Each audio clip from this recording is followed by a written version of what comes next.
That's been one of the biggest debates of the NBA season. So players taking off games for rest. So Dennis Rodman said he isn't feeling this because the GOAT didn't take days off. Take a listen. You know what? LeBron is doing one thing that I always say that Michael Jordan never did. Never rested. He played every game.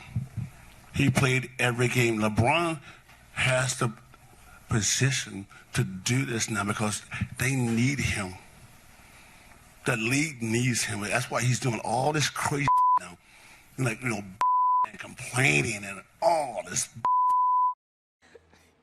It's good to hear from Rodman saying LeBron resting is proof that he's not at the same level as MJ. Ryan, you seemed highly entertained by that clip. Do you agree with Rodman? See, it's hard because he said some other foolishness in there that distracted you? Yeah, that distracted me from what we're talking about, and it's not really what I believe about LeBron.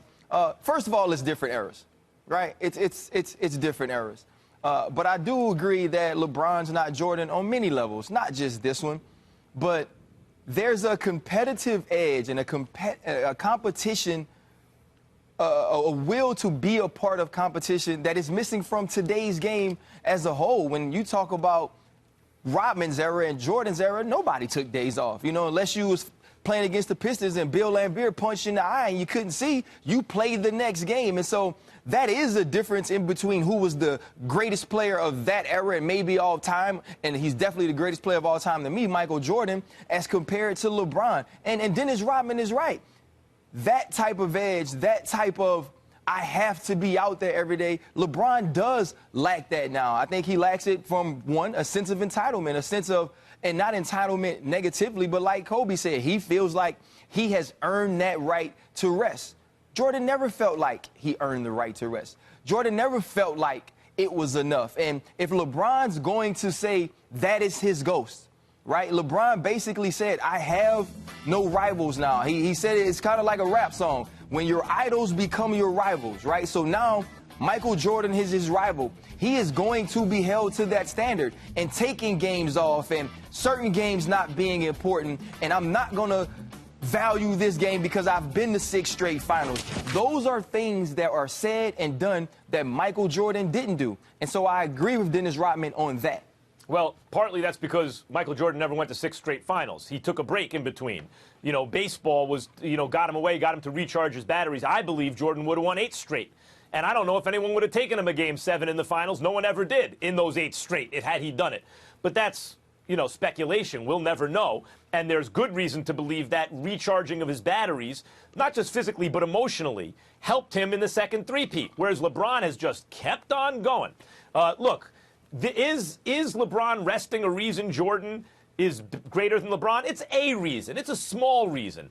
But LeBron James is averaging for his career, and he turned pro. He was 19 years old, playing a full slate of games. Not Jordan in college with far fewer games, less wear and tear, not against grown men. A full slate of games against fully grown NBA players. He's been averaging in 14 NBA seasons, 75 games played a year, and close to 40 minutes per game. It's 38 and change per game. It's not an Iron Man. That's not a guy who misses a lot of games. Here's the irony of LeBron James's situation. Once he choked in four straight fourth quarters against the Mavericks in 10-11 in those finals, the Jordan ship had sailed, or so it seemed.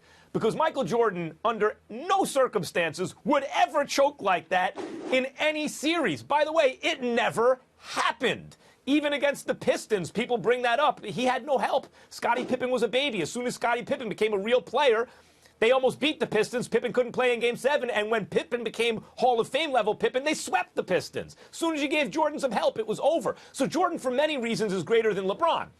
But the irony for LeBron is in chasing the ghost of Michael Jordan. He is trying to figure out every angle. One of the things that makes LeBron great is not just his physical superiority, but his willingness to incorporate ideas and data, empirical stuff, into his game. So, for example, a lot was made. It was on ESPN.com not a couple years ago. how LeBron was studying the analytics and saw the best spot to shoot the three from. He was most successful there, so he started shooting it more from there, and his three-point percentage went up.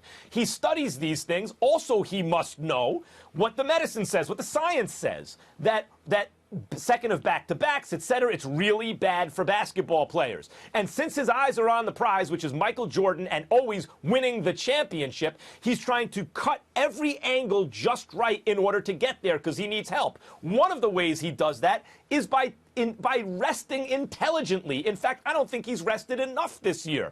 And for those who would say, well, this proves why Jordan was better, Jordan was better. Maybe this is a small reason. Jordan was also physically more superhuman than everyone else. He didn't require as much sleep. He could exert himself harder, longer, for, more often at a higher level than anyone who ever lived. Not just his will, but physically. Okay.